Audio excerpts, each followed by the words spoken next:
because he's the CMA Director of Communications. The BA in History and Art History is a communications and design profession of Acadian, Blackfoot, Métis, and Scottish descent. She has previously worked in Indigenous and settler communication roles in both the museum and private sectors. And so we're really, really grateful to them for being here with us this morning. And I'm going to let me just make sure that I've given you all the information that you need. Everyone is muted. You can raise your hand. You can ask a question in the chat. You can ask a question in the using the question Q&A feature. Do we have Q&A, Alex? I might be wrong about that. No, we don't. It's not a webinar, so just the chat. Okay, so just put your questions in the chat. And you can send anonymous questions to, as it says in the chat, to Rebecca Friend via direct message. Okay. All right, we are really excited for everyone to be here. And with that, I'm going to turn it over and I'll see you in the Q&A period. Hello, everyone. Thank you so much on behalf of the Canadian Museums Association for gathering here today virtually to hear more about a report that we released last September, Move to Action. And this is the CMA's official response to Truth and Reconciliation Commission's call to action number 67. And so I'm just going to start for passing it over to my colleague, Stephanie Danyluk, by introducing the report a little bit. But first, I would just like to quickly acknowledge and importantly acknowledge that the CMA and our Secretariat is located on the unsurrendered territory of the Algonquin and Anishinaabe people, by which I'm related to through marriage. And but more than that, and that's very important. Also important is that as a national organization, that we need to reflect and consider our impact on Indigenous people all over in the land known as Canada, and that includes Inuit, Métis, and First Nations communities, and urban Indigenous and urban people who have been separated from the communities through colonization. And that's work we take very, very seriously here at the CMA, and hopefully comes through in the report that we produced. And so it's very important, I think, working nationally that we have that sensitivity. I just wanted to acknowledge that. So, as I mentioned, the Move to Action report is a response to call to action number 67, which is we call upon the federal government to provide full funding to the Canadian Museums Association to undertake, in collaboration with Aboriginal peoples, a national review of museum policies and best practices to determine the level of compliance with the United Nations Declaration on the Rights of Indigenous Peoples and to make recommendations. And that came out in 2015, and we began this project in 2018, is sort of when it started to come to fruition. We were able to gather and get funding and commence. The report took about 3.5 years to come together, and it was under the authoritative guidance and advisory of the Reconciliation Council. Now, this council took a number of permutations over the 3.5 years. A few of these members are original, but this is the current composition of the council as it stands right now. And as you can see, is a diverse group of Indigenous and occasionally non-Indigenous museum professionals and cultural heritage professionals that have a lot of guidance and wisdom to offer us in this project. What we essentially tried to build with the Move to Action report was we were supposed to assess museum policies across the country. Now, the fact remained, when we first started looking into this earlier on into the project, that we basically found almost immediately that there weren't many. And so then the work had to turn. And essentially what we were trying to produce with this report is what we call a new national baseline of support. And so the last national baseline that was developed on this topic was in 1992 with a task force report on museums and First Peoples, which was a collaborative report issued by the Canadian Museums Association and the Assembly of First Nations in response to spirit sings and the controversy that came out of that, as Heather mentioned previously. Now, since that report was issued in 1992, almost 30 years, well, it was 30 years exactly between that and this new report, Move to Action. But in between that, obviously two notable additional reports were issued, which was the United Nations Declarations on the Rights of Indigenous Peoples, as well as the Truth and Reconciliation Commission of Canada and the calls to action. And so what needed to happen was you need to sort of take this 1992 report and recast its intention through these two additional reports and bring it into a modern practice scenario. And so now I'm going to pass things over to Stephanie to talk a little bit about how we did that and what are some of the steps we took. Yeah, so in addition to, thinking through the implications of UNDRIP and the TRC report, we also needed to hear from communities and experts in the area. And so, pardon me, I just need to clear my throat. I'm suffering from a cold.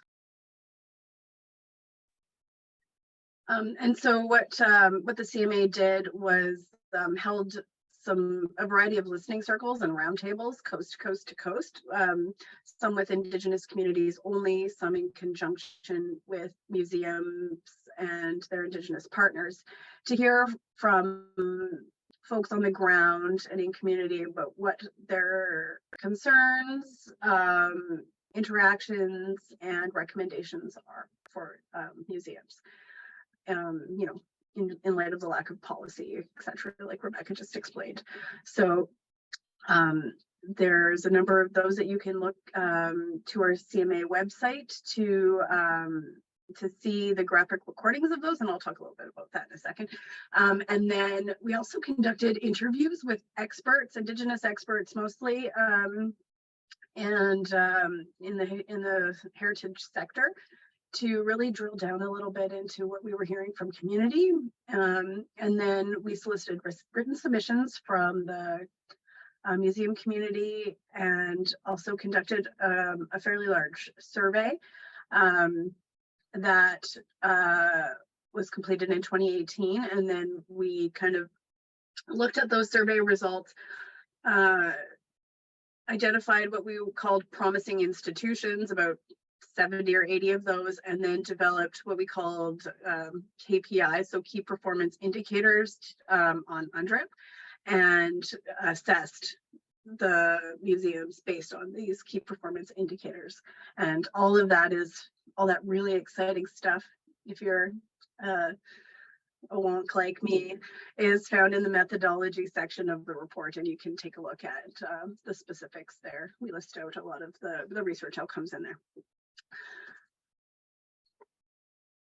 So as I mentioned, there are these really beautiful graphic recordings that were taken at each of the roundtables and listening circles that were held, all available bilingually on our website. And what they were meant to do is to make a record of the discussions in a way that also anonymized the discussions. And so they really do reflect, the specific words, and in many ways beyond the words of what was discussed at each of those tables. So I encourage you to take a look at those as well. So we heard from Indigenous communities. We also talked to the museum community through these roundtables, but that also held some really specific small museum listening circles or roundtables. So heard from small museums, like, what are your challenges, or what are your unique unique abilities, I guess, that you have when you're kind of trying to support self-determinations in these small museum spaces. There, I got that out. All right, on to you, Rebecca. What that essentially led to, so Stephanie led a significant portion of that research when she came on board with the program. And what essentially that led into was us realizing that after hearing all of this information, gathering this information and assessing and synthesizing this information, that what had sort of emerged was a new standard list of what museums should and can be doing. And so that is reflected in this new standards for museums. And the list of standards for museums is 30 long. But I would like to just take this opportunity to say that it isn't intended that every museum will necessarily be reflecting every standard. It's intended to be broken down into these 30 standards so that you can take the piece that you can impact and move forward on it. and with the goal of eventually reflecting all of the standards that make sense for the institution in which a person might work. But it's one of those things where it's trying to be comprehensive, and that was something that the council had reflected to us that they really, really liked, is that we erred on the side of being comprehensive instead of general. So comprehensive and specific. In addition to that, we were also asked by the Truth and Reconciliation Commission to make recommendations. And we acknowledged that the recommendations in this case are both reflected through the standards for the museums, but also that there was some work that needed to be done outside of the museum in order to create an environment in which museums would be able to effectively do this work, and in which Indigenous communities would be able to effectively support this work being done, given that it's not necessarily their work to do, but rather to have done with their consent and engagement. So we also engage these recommendations. The first three are really centered around, and they're sort of in an order of where they potentially have the most impact in moving this work forward. And so the biggest thing that we'd heard from related to repatriation. And so we have the recommendations around meeting legislation to support repatriation and funding, as well as better financial support and core financial support for Indigenous cultural centers and Indigenous-led national heritage organizations.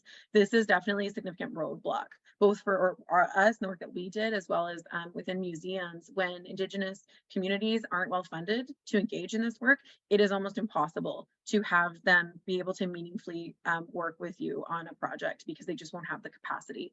And we can't do things without them, so we need them supported. Then we also asked for revisions to National Museum Policy, which is currently underway right now, actually, by the Department of Canadian Heritage and the Museums Assistance Program to reflect the outcomes of this report, as well as a series of recommendations that center around basically inserting more of UNDRIP's the determinations of UNDRIP within different areas of museum function and cultural heritage. So that even goes for like existing laws like the Canada Charities Act and subsequent provincial acts, assessing those, because all of those have an impact on how museums function.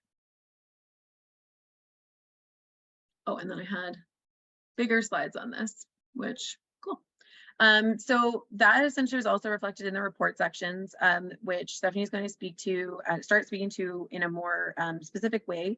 But we were essentially able to summarize the historical considerations for museums and their role in colonization and how we've come to be at the situation that we're currently in, as well as sections on repatriation, which by far and away was the most important subject matter for Indigenous community members that participated in the engagement for the program.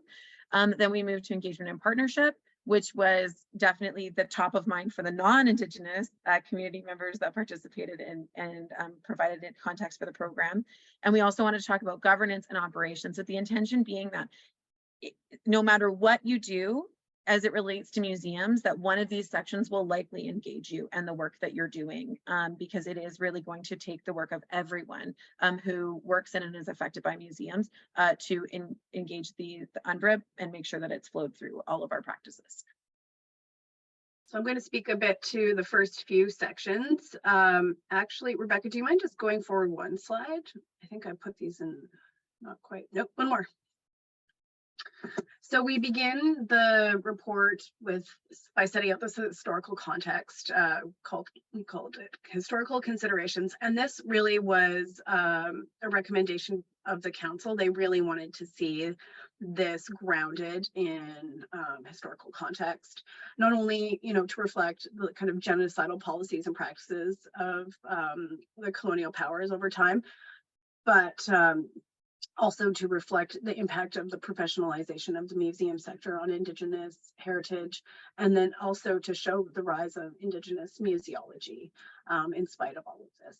And so that's what that section sets out to do, and it's got a pretty fulsome description of these areas, as well as a nice timeline.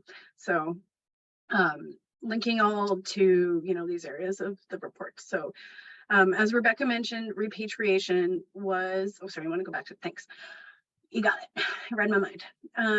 Repatriation was top of mind for Indigenous communities and professionals who we spoke to. And we really wanted to set out that, through the lens of UNDRIP, this is rights-based. This isn't a decision to be made. This isn't a question of whether or not to repatriate. By adopting federal legislation on UNDRIP, repatriation is now a necessity. So there's the 2 articles related to repatriation from UNDRIP that start out the section. When recognizing also that, repatriation may be the legal term, but rematriation is also a term that's broadly used to reflect bringing back, knowledge and the process. And so you see that there. Do you want to go to the next slide? So there were 3 recommendations specifically linked to repatriation, and Rebecca's kind of talked about these already, so I won't belabor this, but this is, really how important repatriation is, but it's also linked not only to, the giving back of Indigenous belongings and ancestors, but also requires investment in communities and building capacity in communities, and also infrastructure in Indigenous communities in order to have an equitable and complete process. Indigenous communities, we heard, want to bring their belongings home, but they don't have a place often to house them in a way that they'd like. So investment is required there.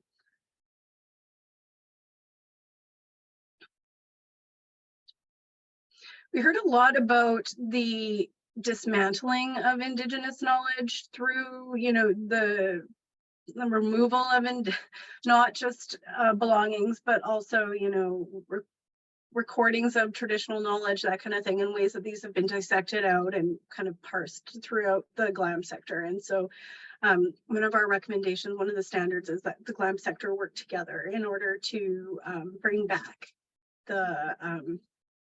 reverse the epistemicide and bring back Indigenous knowledge to communities, give back Indigenous knowledge to the communities.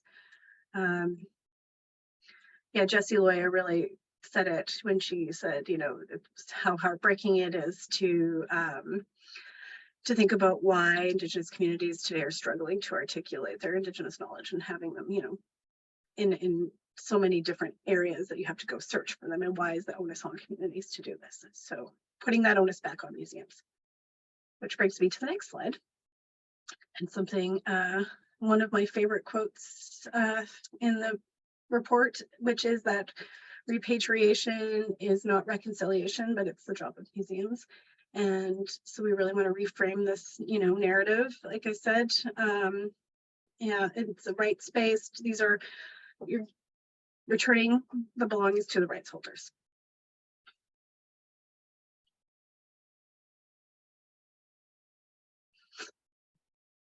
Something we also heard, and that is reflected in UNDRIP, is that Indigenous belongings aren't just items, but it's really an expansive list of things, and it includes, like I said, all aspects of Indigenous traditional knowledge. So maps, sound recordings, anything that has Indigenous intellectual property, archival documents, of course, but also songs, plants, seeds, language recordings, etc.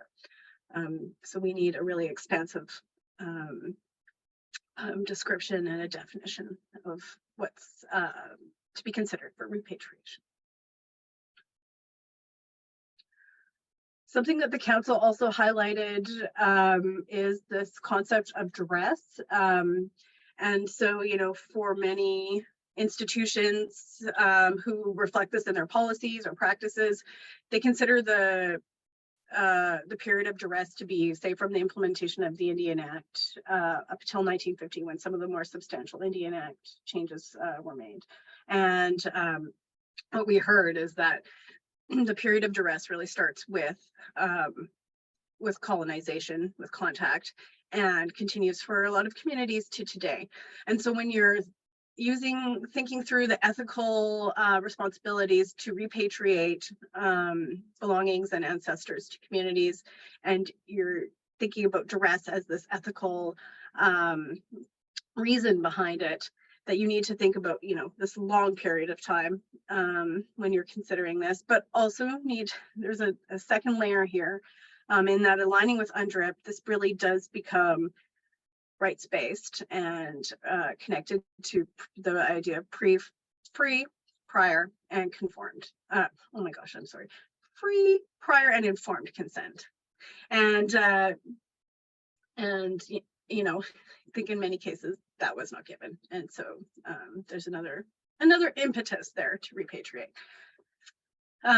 Of course, we heard about, most often from the museum side, the problems with identifying provenance and just the collections management side of things. And so the real recommendation here is that museums work to get their collections in order to better facilitate repatriation, so that if that you can be proactive in repatriating and that your policies also reflect this. So providing that access and in a way that is making sure that your collections are respectfully cared for and maintained, and the information is given freely to communities. We heard a lot about for Indigenous museum professionals, just the intense emotional labor that it takes to come into collections and to see belongings and ancestors not properly cared for in a way that fits with protocol and considers ceremony and things like that. And so just wanting to highlight this here, that in many cases museum workers still aren't aware of that emotional experience, and a lot of consideration needs to be given to respectfully caring for belongings.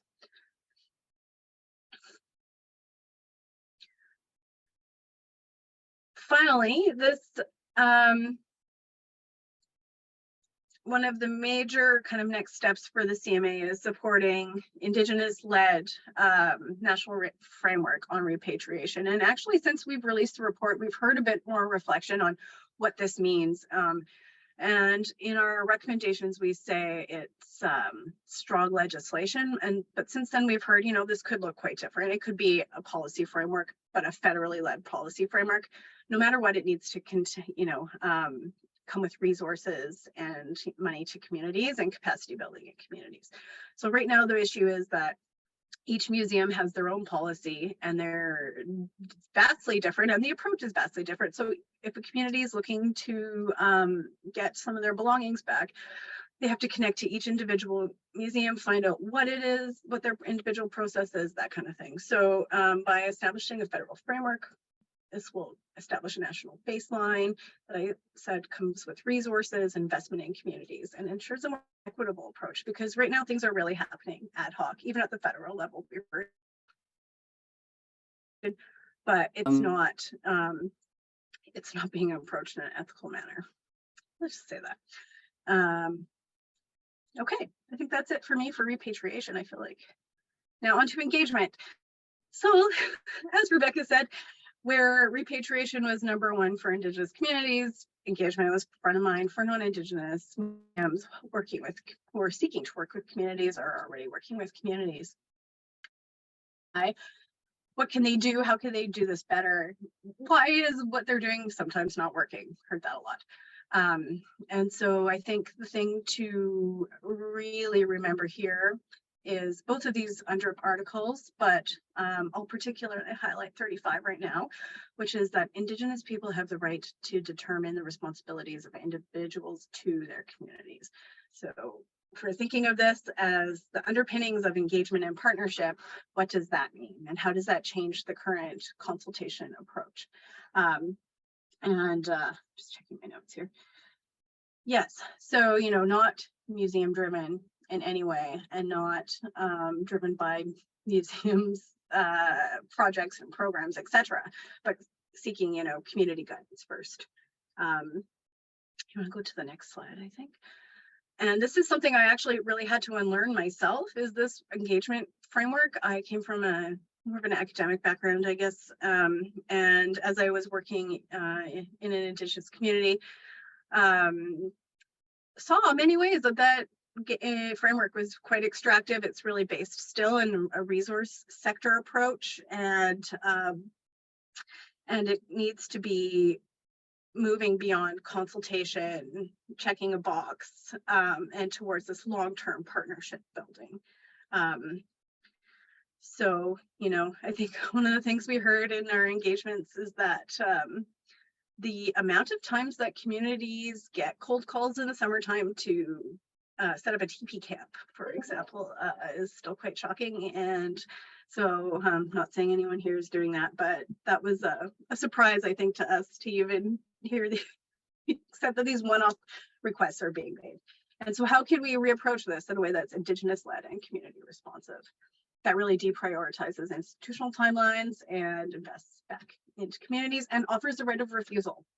We all know that most Indigenous communities are operating way beyond their capacity because, well, for so many reasons. And so really need to offer the opportunity to say no.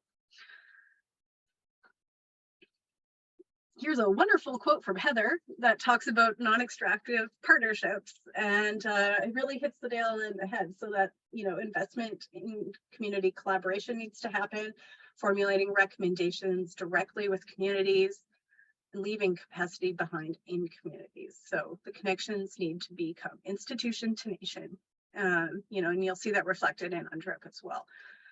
So how do you build long-term partnerships? We've heard the use of MOUs, of ceremony and other kinds of Indigenous protocols that still has flexibility baked into that.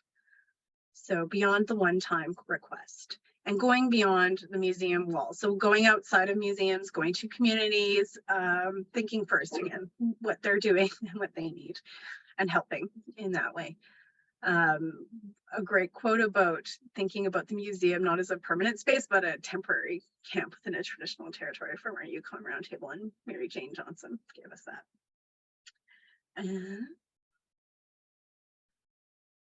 And then this also involves reevaluating compensation. So if your requests aren't for one-off kind of box ticking engagements, if you're thinking about a long-term partnership and framework, how can you also make sure that this position, or like how can you maybe create a position? How can you make this a part of your institutional framework and your operations? And I think Rebecca will speak to that a little bit more. And what does that mean then for folks who are now working in your museum rather than just being consulted by the museum?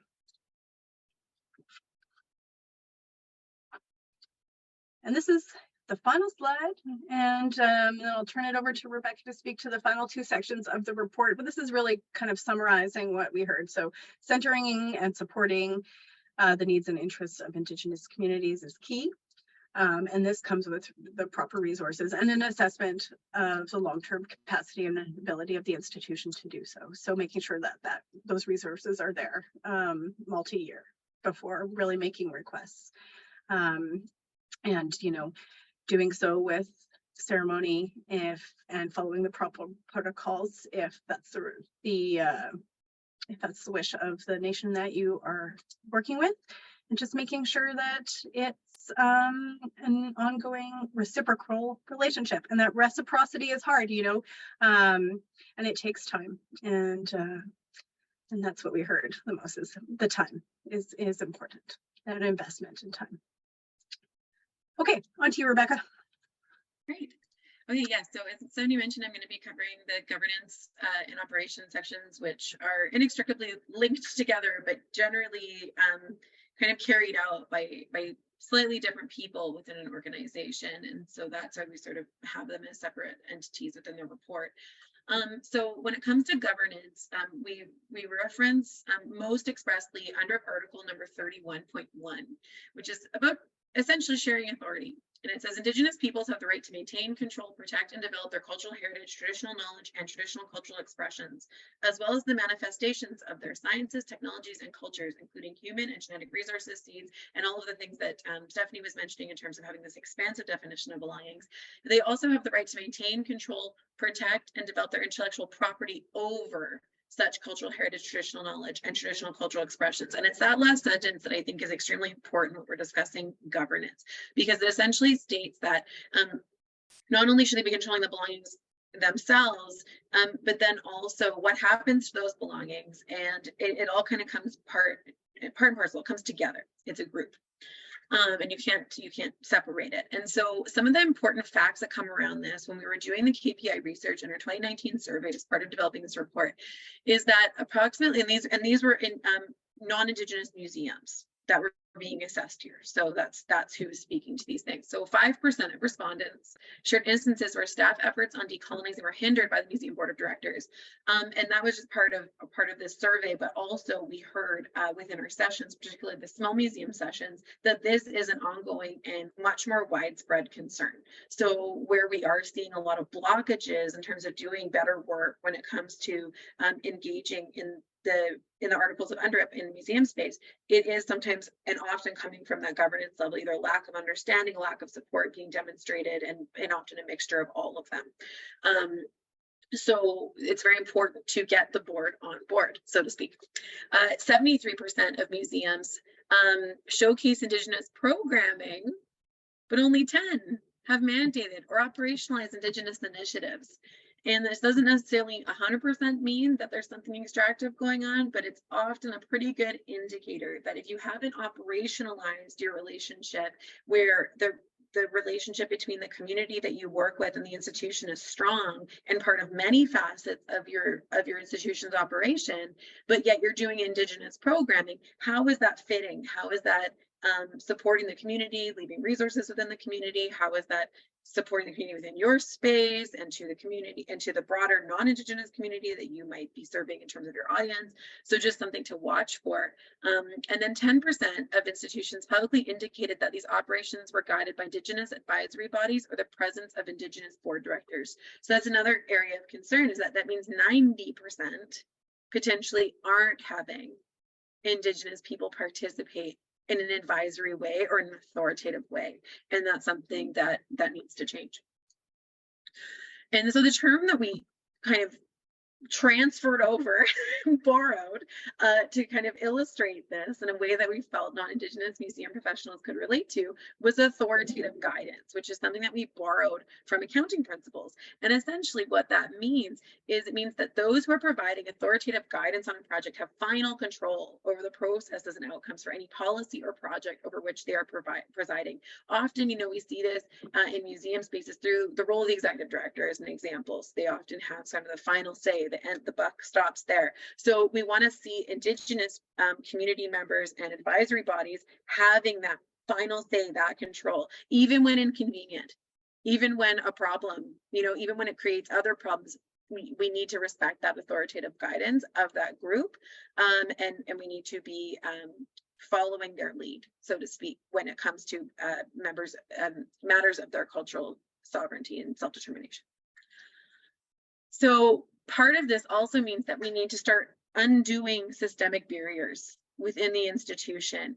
And what that can look like is a couple of things. One is understanding your museum's decision-making processes and authoritative structures. And this doesn't even apply just to museums, it can apply to universities as well, but it's essentially, how do decisions get made within your institution? Who currently holds that role of authoritative guidance? Because there's always someone or a group that ultimately gets to say yes or no to something moving forward or something stopping or any decision that gets made. And so we need to understand who those people are and how they come to make those decisions and how we can start to replace that function with Indigenous leadership where it makes sense to.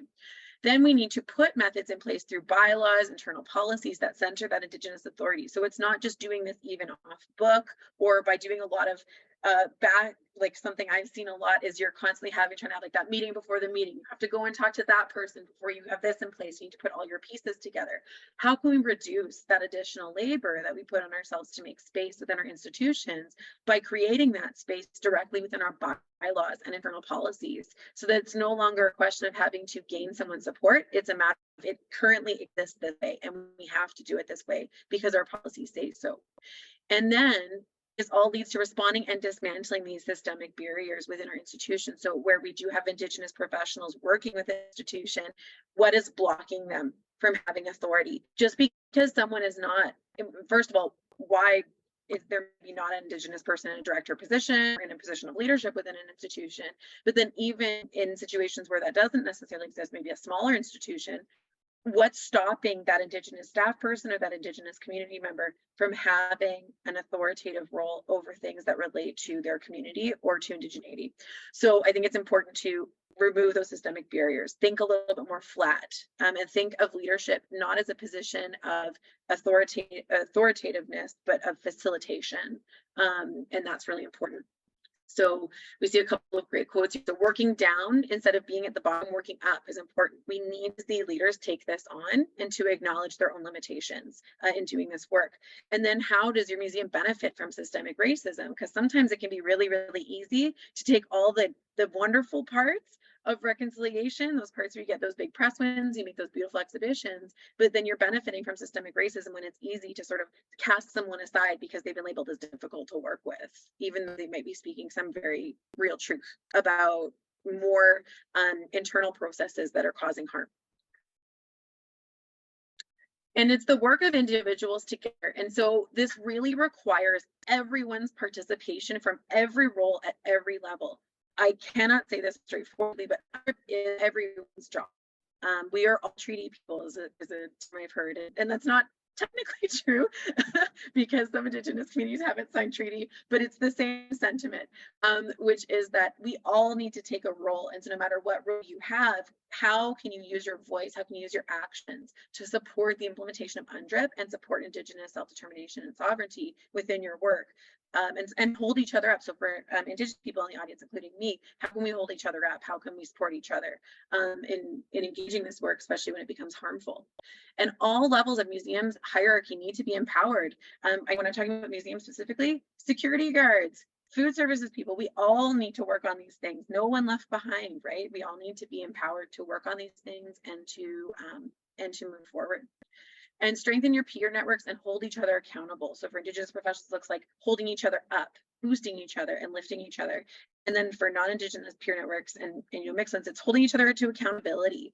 Trying to reduce this reaction that can come through when we feel threatened by something, and maybe asking ourselves, why do I have these feelings? There's some of the things that come out of the work, and this is something that we've been asked for, in these community engagements, and something that I'll be quite honest, even I had to go through, working through this project where the council would basically hold me accountable for something that I had to respond to, and I had to question my own thoughts and feelings around, why were they responding in this way? Can we adjust and adapt?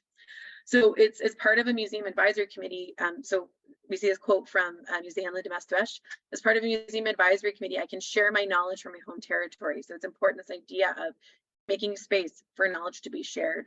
And understand that will always be the case, that there will always, you always need to make space for sharing of knowledge. And then this meaningful Indigenous advisory. So this can be basically sort of given through bylaw, policy, memorandums of understanding. We've also seen, since the report came out, a lot of Indigenous museum professionals that are having a lot of success within their non-Indigenous institutions. It's often because, regardless of their position, they have a line to the executive director. So they've been given that access to the authoritative structures of their institutions. And it also includes thinking, as Stephanie in the engagement part, that thinking beyond museum walls. So it's how can then we use our role as a museum, as a public institution in the community to then advocate for more space to be created in other areas, like in provincial or federal law. I mean, we have UNDRIP at the federal level, we have it in BC, but we don't have it in so many countless other provinces. And we kind of need it to be in place from a legal perspective in a lot of other places in order for the action to truly be engaged. And another quote from Crane Duhamel here, that recognizing Indigenous peoples as rights holders, as sovereign, with their own governance systems and laws is often not applied or looked to in a museum context. So Stephanie had mentioned institution to nation relationship building. And I often call this working intranationally, recognizing that there are many nations within the geographical boundaries of what we know as Canada, and that we need to act accordingly. And it requires moving towards shared authority, stewardship, and co-development. And then about this community building piece. So we talked a little bit about this in the engagement part. We talked a lot about that not being extractive. It's about using your voice and role as a community organization to proactively support Indigenous-led cultural heritage organizations, cultural centers, museums, ensuring that where you're able to make use of any privileges you have being extended to people that you want to see succeed, that we actually need to succeed to engage this work, and to avoid practices that undermine their development and success. And so something like this can look like, applying for grant funding that's earmarked for Indigenous projects, but yet your Indigenous component of your project isn't very sound, isn't actually connected to community. Why isn't it the community that's applying to be the fund holder? Unless they told you, because I don't want to be, we want you to do this. Maybe think about that, right? So these are some of the questions that come up in the context of the work. And then with operations, which is kind of, I already started to speak to this, it's this idea everything depends on everything else. And I'm just going to point to specifically under Article 17.3, which is Indigenous individuals have the right not to be subjected to any discriminatory conditions of labor, inter alia employment, or salary. And this also extends to their right to be comfortable in museum spaces. And so when we look at operations, again, and implementing UNDRIP is everyone's job, and we need to integrate into the whole of museum operations, not siloed into a department, staff position, or policy. We can have Indigenous people leading this work through positions that have a focus in the Indigenous areas of concern for museum, but it doesn't mean the work solely falls to them. I hear a lot from a Reconciliation Council member and someone who mentors to me, Luann Neal. She talks a lot about brown questions and this concept of whenever anyone has any questions at all considering indigeneity or Indigenous value systems, regardless of the community that they might be concerning or what have you, they always turn to that Indigenous person in the room. And that puts a lot of unpaid labor onto that individual. That's not their responsibility to do that. And that was actually something that the original report in 1992 called for people to do, which we are now taking a complete turn and saying, don't do that anymore. Try Googling it first. Is usually a good step that we now ask people to kind of do within the context of the report, which I'm sure feels right for many of you here today. So then, and then with labor and hiring practices, are we adequately compensating everything that Indigenous professionals are bringing to the table when they come and work within institutions and work in either consulting capacity or as permanent staff or part-time staff? Are we acknowledging and compensating the fact that they're bringing with them all of that ancestral knowledge, community connections, responsibilities to their community? Oftentimes, Indigenous museum professionals have responsibility to their community that has to be held in and above their responsibility to their work at the museum, and we need to have respect for that and space for that. Incorporating into the job description relevant ways that Indigenous knowledge, skills, and perspectives are important for success in the role.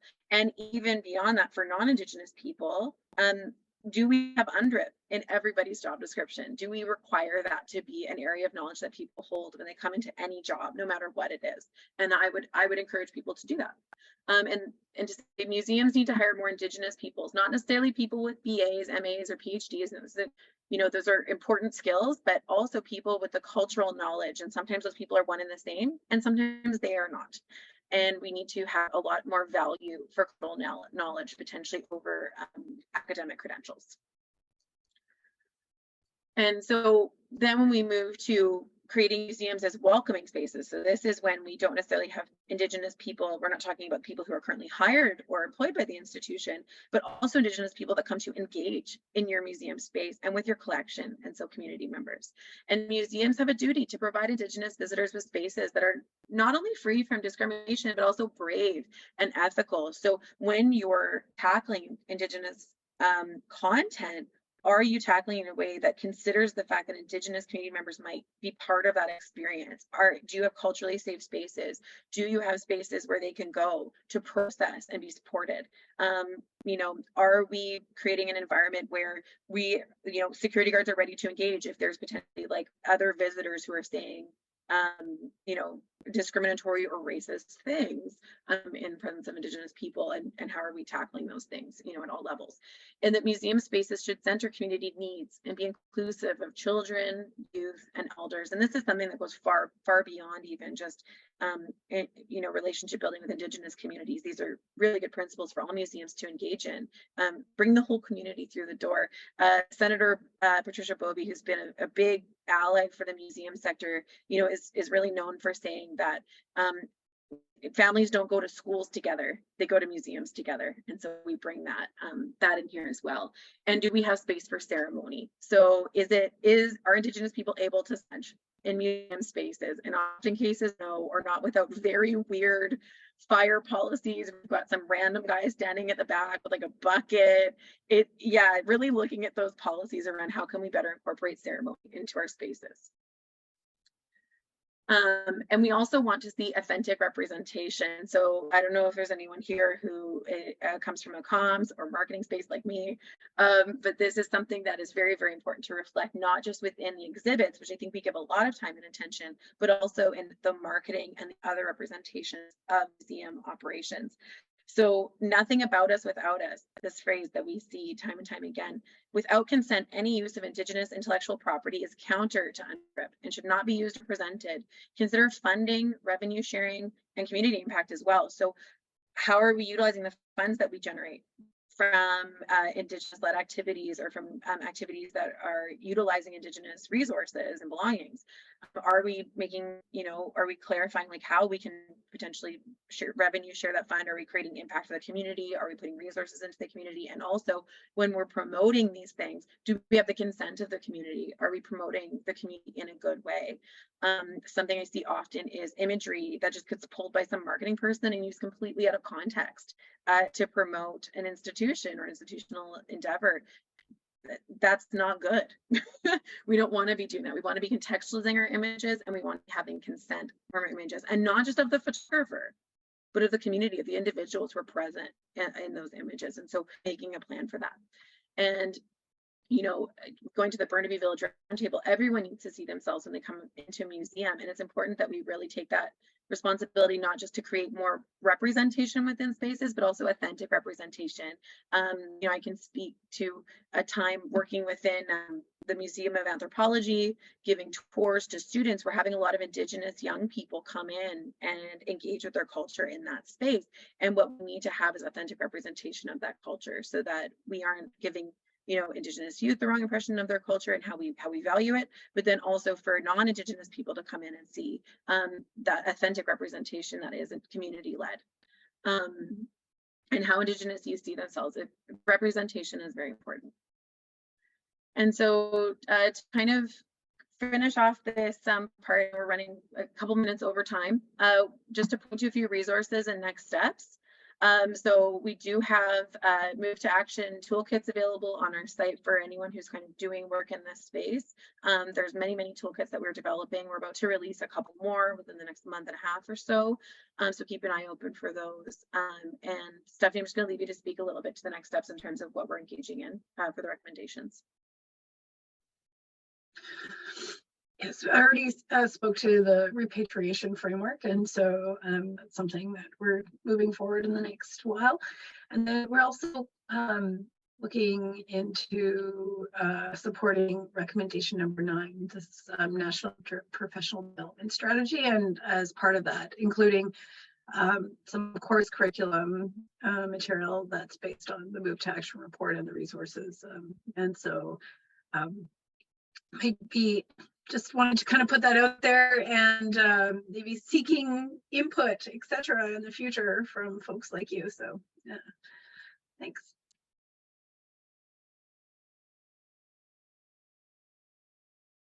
Please stay in touch with us. So just request, say, please email us. from the website, staying in touch, even if it's just to say hi, read the report. We love to hear from people. It's really, sometimes it's difficult doing this work. You feel it's a bit in a vacuum. So it really means a lot to us when people reach out. Nakomi, thank you so much, Rebecca and Stephanie. That was a lot of information packed into 45 minutes of talk. So I'm very impressed. You've clearly been doing this lots. Like I could see as the slides come up where the things are that you're like, oh, I personally feel I'm like feeling this one a lot. I just like, knowing that you have done this presentation a little bit, I just want to start us with the first question is where do you think the most resistance is going to come from in the coming years in terms of, members of CMA and other museums? And what do you are you most excited about? And then we've got some questions in the chat. I'll just say, so Rebecca is putting some instructions on how to ask questions if you'd like. Again, if you want to ask a question anonymously, you just send your question directly to Rebecca Friend. She's in the chat, not Rebecca MacKenzie. And Rebecca will then post your question anonymously. I can see that some people are already posting. Right now, there is a feedback poll that we're going to open up in the chat. And or not in the chat, there's a feedback poll on the bottom of your screen under polls and quizzes. And at the end of the Q&A period at 11:30, we're going to give you an opportunity to please fill in the poll and give us a little bit of feedback. It's a really highly attended workshop, and I can see that it's a lot of people who are doing the kind of work that we are all engaging with. We're really, really happy to see you all on the call. So please give us some feedback. The other thing that I'll do is that we'll post right at the end so that everybody can see it at the end of the call, our Thinking Through the Museum newsletter. If you want to subscribe, you can jump onto the link that we'll post at the end of this. Also, that call for papers that is highly relevant to our conversation today at the Native American Art Studies Association in mid-October in Halifax is open right now. And we have a call for papers for that special day of Thinking Through the Museum and NASA partnership. So I'm going to put that in the chat right at the end of the call as well. So stick around at 11:30 to finish the poll, see the links, go more of Thinking Through the Museum. But for now, I can see the questions coming, and Stephanie and Rebecca. Yeah, so my first question, what do you think is going to be the biggest challenge, and what are you most excited about? Stephanie first.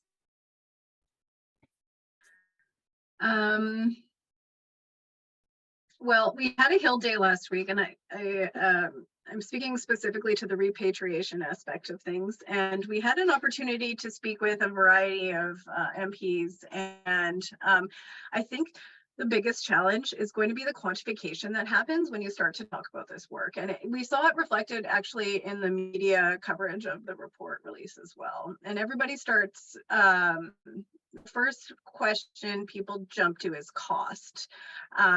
And without thinking about, the cost of not doing the work, the cost of an action, but also the cost to communities and what that means and what investment means in communities, So I think getting over that kind of what might be for some museums, a scarcity mindset, and for the government hesitance to invest in communities and repatriation in this way is, I think, going to be a big challenge.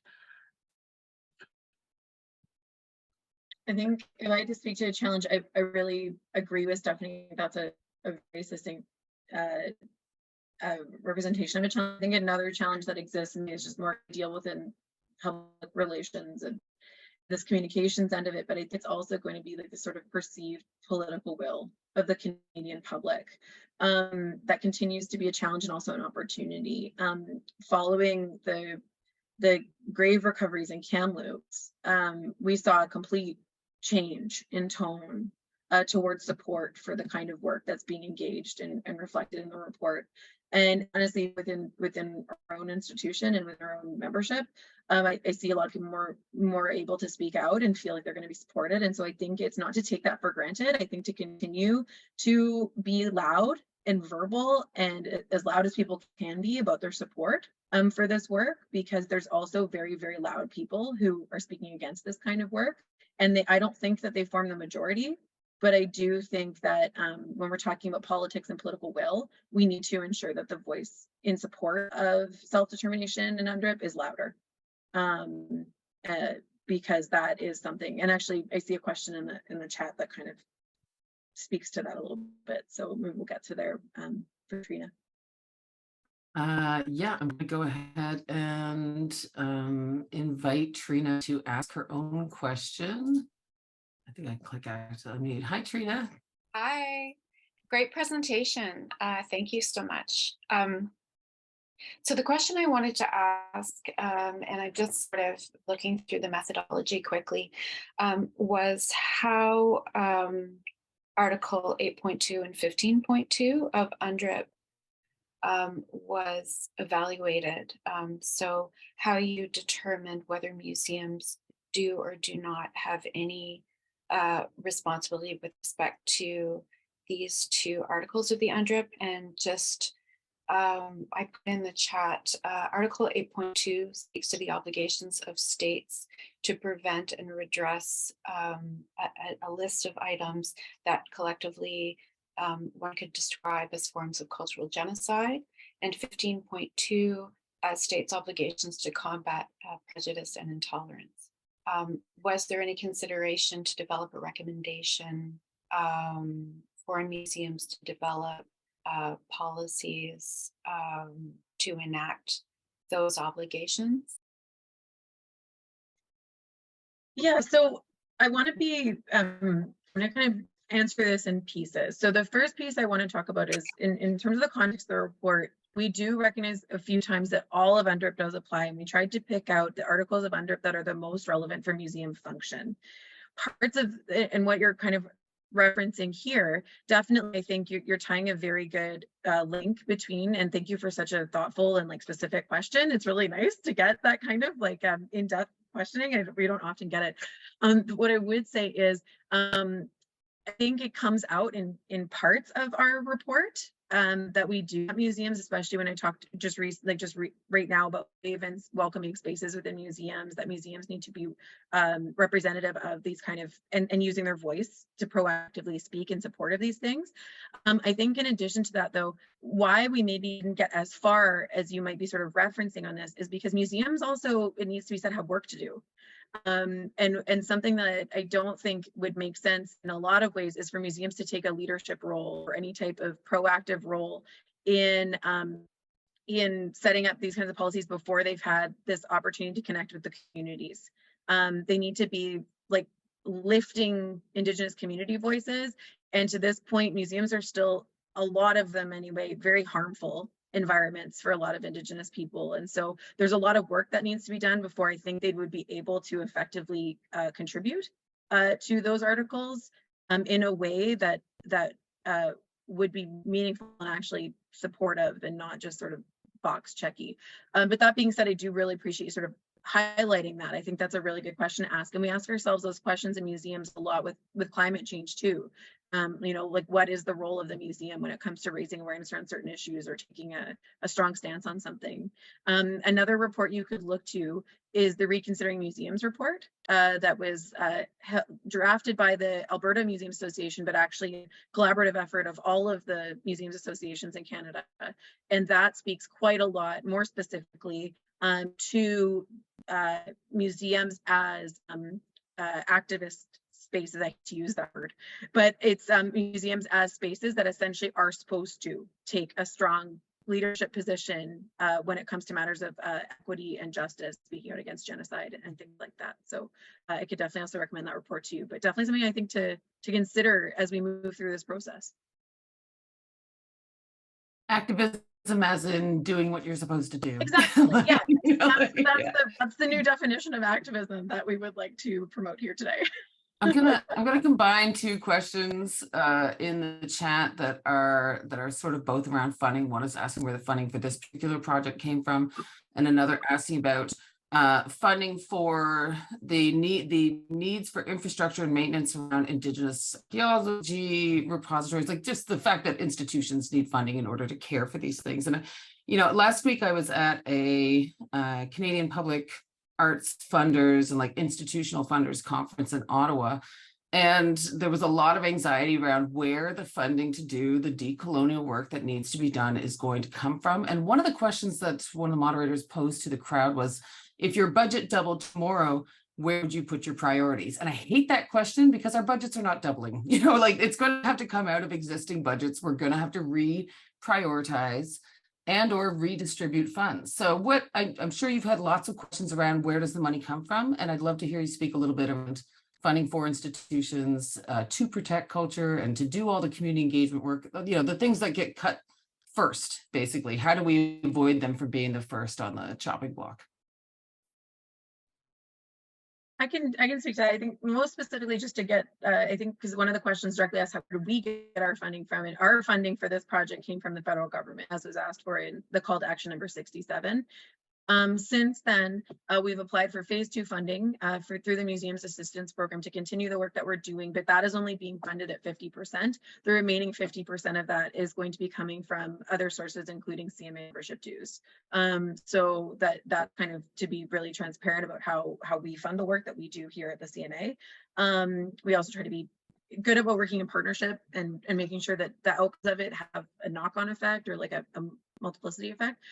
When it comes to more generally, I have to say, Heather, I actually don't dislike that question, because even though the budgets aren't doubling tomorrow, I think what it really, really does is gets people to be really, really honest with themselves about the fact that they don't have their priorities in line in the first place a lot of the time, because you already have the budget you have. Over the course of time and decisions that have been made previously, the budgets are being allocated the way that they're being allocated.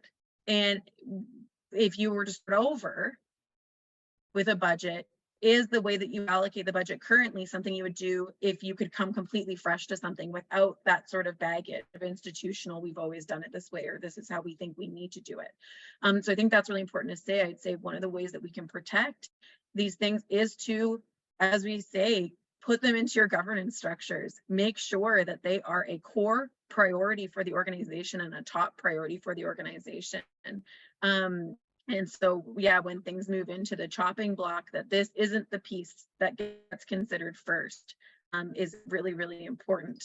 That being said, I do agree we need more funding and support, but that's part of it right now is be clearly, you know, you might have $100 and you might spend $100 on one thing over another. It's just making space wherever you can to be dedicating more space. But Stephanie? I just want to add something that we heard that some institutions are doing in some museums, and they are forming networks of non-Indigenous organizations to pool resources and also, you know, lessen the burden on Indigenous communities because they're coming to them with the same request. So the city of Humboldt in Saskatchewan, where I am right now, I'm in Saskatoon, but in Saskatchewan, is doing just that. And they're coming together with their like business bureau folks and the health network and Office of the Treaty Commissioner, and they're trying to find ways to synthesize that. So that's there's an option. really exciting. Yeah, that is exciting to hear that because it's like, you know, if it's not within the sector, then it has to be multi-sectoral, and the, you know, Indigenous work is not just museology or just academic, it's everything, right? It's everything everywhere all at once. So I'm going to go to a new question in the chat. Thank you so much. In Ontario, this is a specific question. Archaeological material in Ontario following a dig must remain an entire collection. It cannot be split up or picked over. With this in mind, a detailed archaeological dig can reveal artifacts from Indigenous communities to colonial ones. How should museums approach repatriation in a situation like this? Should we be pushing for provincial legislative change? I can't answer this in any wholesale way, but I will speak to some of the broader discussions that I've heard about that, and that is the development of an Indigenous framework for archaeological digs, and what's the word I'm looking for, where you have to apply the application process for development companies, that kind of thing. So developing an Indigenous-led framework for this exact question for collections management, that kind of thing, specific to archaeology, because it is quite different for museum collections. And I know the folks at the, now I'm going to get the name wrong, the U of A Prairie Indigenous Archaeological Institute, and that's not quite the name, but led by Keisha Supranat. They are doing some work in that right now and reevaluating, I think, the Alberta legislation. So there's some movement there. Rebecca, were you going to add something? No, nothing. I know that the Canadian Association of Science Centers has this on mind, maybe even a bit more than we do, given that they work with a lot of like more recently like gathered natural history archaeologically based collections. So definitely something to follow up with them too, and to kind of continue the question. But I think overall, this speaks to recommendation, I think number 7, quite accurate, which is yes, push for legislative change. Space for that. Absolutely. But like you've been saying, it has to happen at all levels, and that's inside and outside of the institution. One audience member says, thank you for the great sharing. I'm especially curious about the knowledge sharing part, that how if we face the secret or unique knowledge that owned by a specific family, and how if they have various or even reveal voice in a community. I'm sorry, you want to read the question in the chat? I think there's a word missing. Especially curious about the knowledge sharing part. What if we have what if we're facing secret or unique knowledge that's owned by a specific family, and how they have various or even revealed voice in a community? Yes, might be speaking to I'm not sure if this is correct, but it might be speaking to this idea, yes, that some knowledge is not for public use. And I think really the ultimate, what the report points to is to confirm and develop these meaningful relationships. And sometimes, maybe this is also kind of touching on the fact that sometimes you can have what you think is a well-connected relationship with an Indigenous person. We sometimes see this worst case scenario where you connected with someone who's a non-Indigenous person posing as an Indigenous person, but it can exist also where you have, community members will have different roles within the community. It's not always consistent or like all organized. And so you developed a relationship with a person who says they reflect a certain community, they've shared certain things with you. I think ultimately it's just to be careful and understand that you always need to be able to tie that to a specific person or a specific community, and that community is well informed of that information being shared and is participating in it in whatever way that is good for them. As the relationship deepens and expands and becomes, as we mentioned, institutional to nation, these kinds of things become less of a concern because you have more community buy-in and you'll get more guidance that will kind of prevent any sort of, I think, unintentional sharing. If it's just bringing it back to if there's objects in collections, so this happens sometimes with various ceremonial objects, and you're not quite sure what to do with them, and maybe someone's come by your museum someday and said, hey, that belongs to my family and that shouldn't actually be displayed, or we don't think that's supposed to be on display. It's probably best approach that from an area of caution and to take it off display and then ask more questions and ask for more support, and maybe develop a relationship with that person and by extension maybe others to get clarity.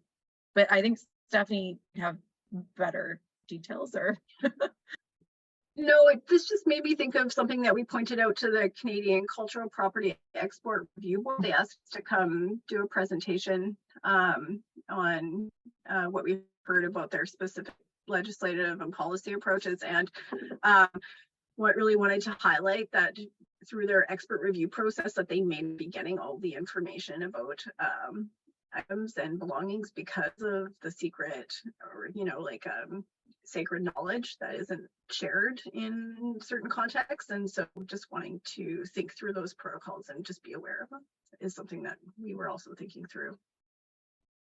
Thank you. One of the questions that I have is that, and I'm sure you've thought about this a lot, is that the big critique from the task force report on museums and First Peoples from 30 years ago was that it was recommendations and not mandated work. And I wrote down a stat that you had, which is like so telling. 73% of museums' key performance indicators showcase their Indigenous programming, like what they're doing right now, yet only 10% have mandated or operationalized it. Like this to me is going to be the big challenges that and you know, and I also know that a lot of times when Indigenous peoples enter into relationships with museums, there's almost an expectation that they are coming with their own resources, that there's some kind of a, you know, that they're entering into partnership and it's an extra thing and not, you know, it's a bonus thing and not like the core work of the museum. How do we make this core work for certainly more than 10% of museums in the country? That can be spoken to in two ways, which both kind of reference back to the title of the report. One is the sort of, I think the way most people take this report when they see the title is like move to action. You're going to see something, you're going to be compelled, and you're going to act of your own sort of internal reasoning. And you're going to push these ideals forward because they align with your value systems, with your ethical systems. And that's a really key part of it. You can build a lot of momentum that way, and you'll engage in better work when people are sort of mobilized in that way. An old ED of the CMA used to refer to this as like activation energy. So you put a lot of energy into something and then you get a momentum around. But there is sort of this secondary way that you can read that title, move to action. And that is when you physically move people to action, when it becomes no longer a choice that you can engage in, but a requirement. And that is something where we are a bit further ahead over 30 years ago, is because of the implementation of UNDRIP. It doesn't go as far as I think people might perceive it to, but it does have a great impact. So UNDRIP being implemented at the federal level, it's still being implemented, it's still being rolled out. So it's now in the UNDRIP Act that's been signed on, but now it has to be flowed through all of the existing legislation in Canada, and that can take forever. Potentially, it can also happen never, even though the UNDRIP Act exists. But it does create a mechanism by which we can ask for change in other areas of legislation. Now, federally, that legislation doesn't apply to all museums. It only actually applies to federally regulated museums, but it does apply to federal funding streams. And so what we might find is many museums who find themselves reliant on federal funding to continue their operations will be required to move forward with this. We've also seen at the provincial level, because the CMA does not have an institutional accreditation program, but there are a couple of provinces that do. There are also these situations where you have this institutional accreditation situation where they are starting to adapt and adjust their accreditation programs to implement UNDRIP through the Move to Action report findings. So we are starting to see that happen at the provincial level in a couple of places.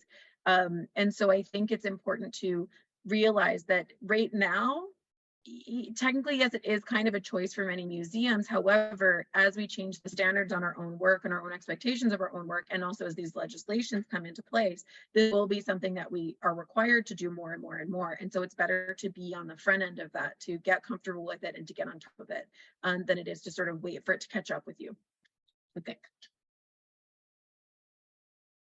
Did you want to add anything, Stephanie? Thanks, Rebecca. That was great. Great answer.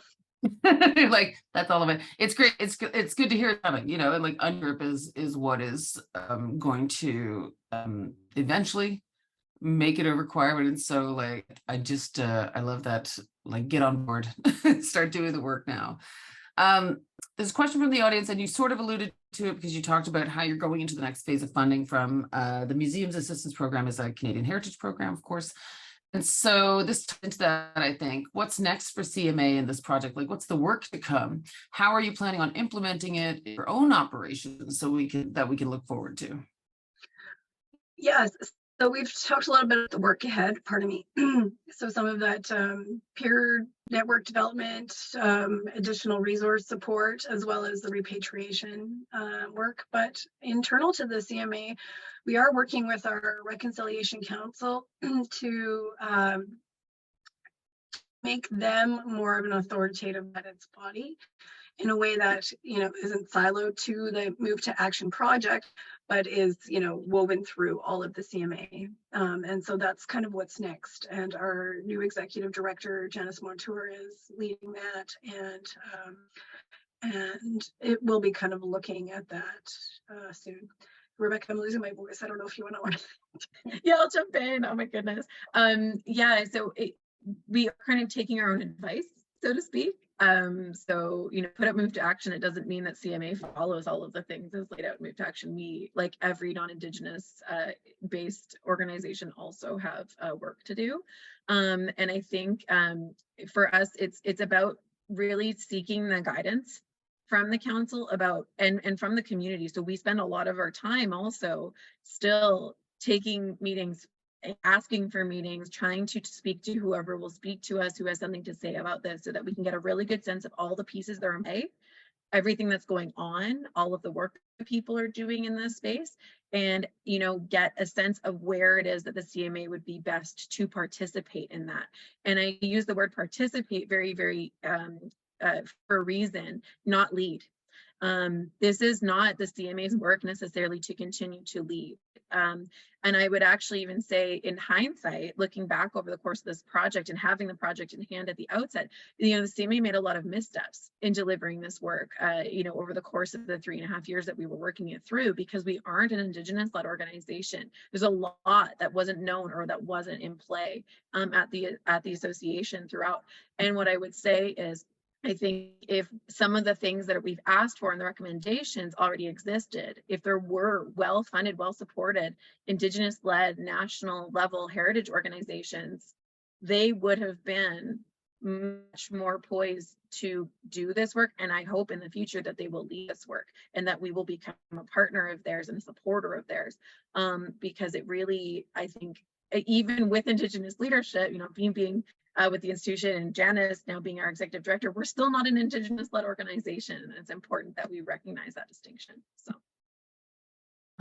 that is important. Although now you have Janice at the helm, which is incredibly exciting.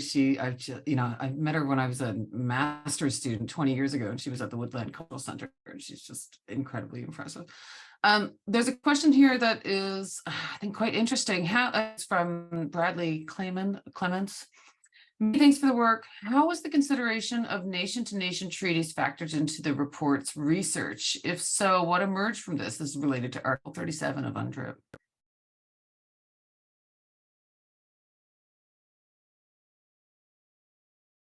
I don't know if I can speak research specific, other than the fact that we were thinking through the research approach as kind of a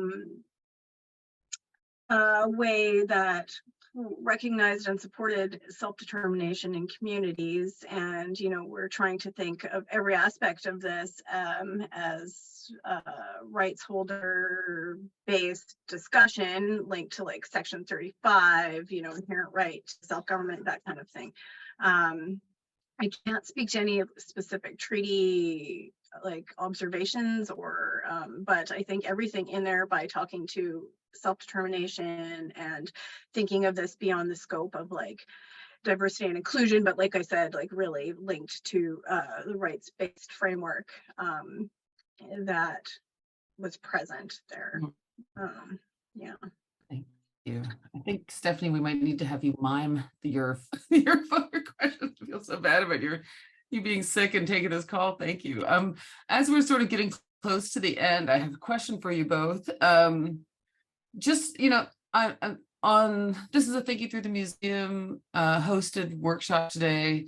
A lot of the people in the audience are either museum professionals or academics or grad students who are figuring out if they're going to become museum professionals or academics, and or both in the case of someone like myself. So it's like, what do you want this particular audience to take away? What are some things that they can start bringing into their practices right now or into their scholarship that is going to help to move us forward to take that action?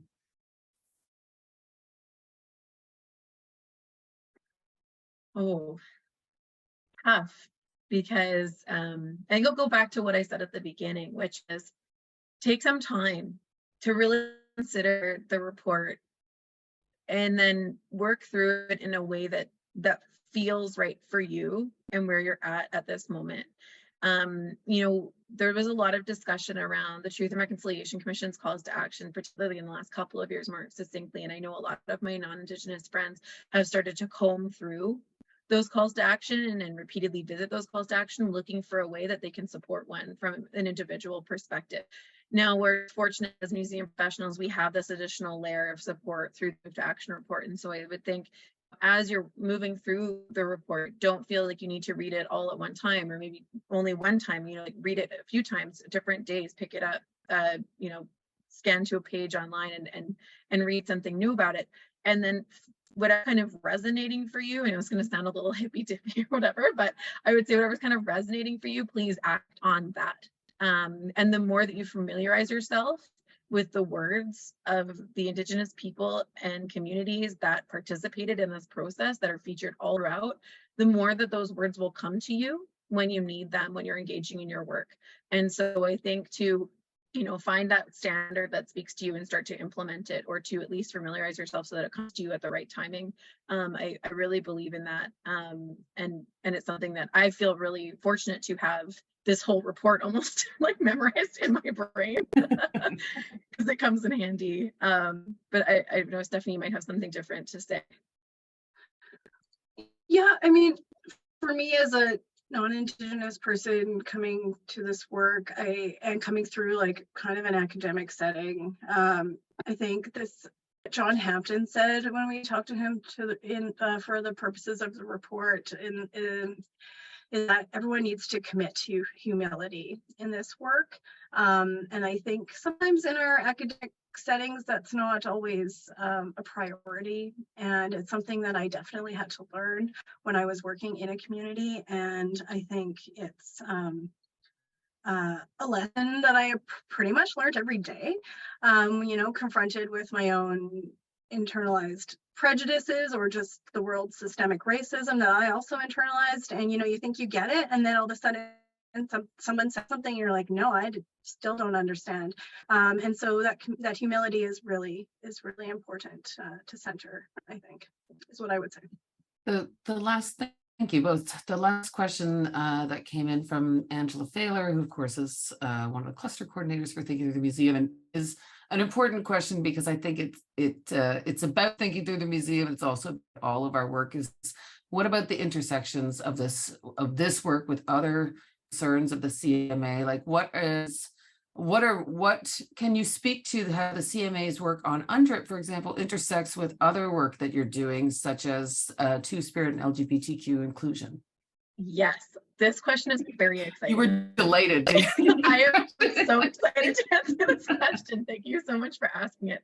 This has been such a great presentation, just let me say, as we're winding down. It's been so nice to communicate this project into a space with a lot of really knowledgeable people asking such like insightful, specific questions. It's really encouraging. And this question is wonderful because this is something that I have been working on and towards since I started with the CMA 5 years ago. And for any of you who worked a long time in non-for-profits, you get that these things take time to see actioned because you have to work through your various hierarchical authoritative structures, you have to work through your grant applications, you have to build up to these moments.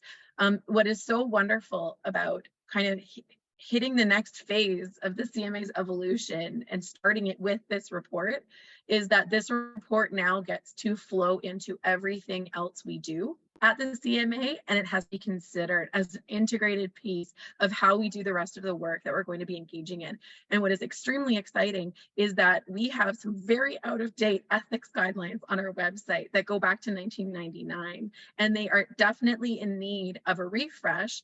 And I encourage all of you to, I'll put the links in the chat. We have some sessions next week, actually, where we're asking for community feedback on the ethics guidelines, because we're going to be taking a 3-year strategy to remake those.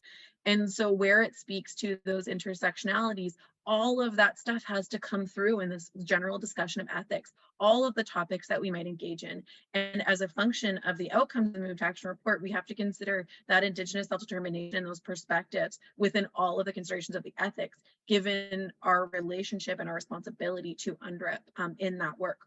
So it's coming and it's already starting to be included. You would have also seen potentially, we just completed our first workplace diversity survey here at the CMA, which was an intersectional approach to understanding the demographics of museum staff currently, and it's something we hope to repeat and continue to develop as a tool, as a measuring tool for the sector, so that we can actually see if we're able to build diversity within our sector. And Ninesh Kamat, who led that project, was so careful to really consider all of the avenues of intersectionality through gender identity and sexuality, through racial identity, community identity, religious, all of these things, and disability and accessibility. So that's also something that's going to feed into some of this ethics guidelines work as we continue it. So yes, very exciting a couple years coming up for us as well. It relates to this kind of stuff. That is exciting. Stephanie, any last thoughts on that? Okay, so let's all give Stephanie and Rebecca a big emoji round of applause, because you can't turn your cameras or sound. And thank you for that really, really fantastic and enlightening conversation. Like I said, we want to continue this conversation at the Native American Art Studies Association conference in the fall. The link is in the chat. Please scroll up, come to the conference, submit a paper. There's actually a lot of individual calls for paper, but what we really want to talk about that day is what is coming, what's the future. Are you doing something amazing in your own institution that you think people should know about as a model for where we're going? It's not about the history, it is about how are we moving to action. Like, bring that back around. So like we're really hoping you're going to join us. Please follow us on Facebook, Thinking Through the Museum on Facebook. The link is in the chat, and also subscribe to the newsletter. We're going to leave the poll, we're going to leave the Zoom open for a few minutes so everyone could please do the exit poll. And just our sincere thanks to everybody who joined again today. This has been a great conversation and the beginning of so much more work to do. So we're grateful for you all to be doing this work, for us all to be working on this together. Thanks so much.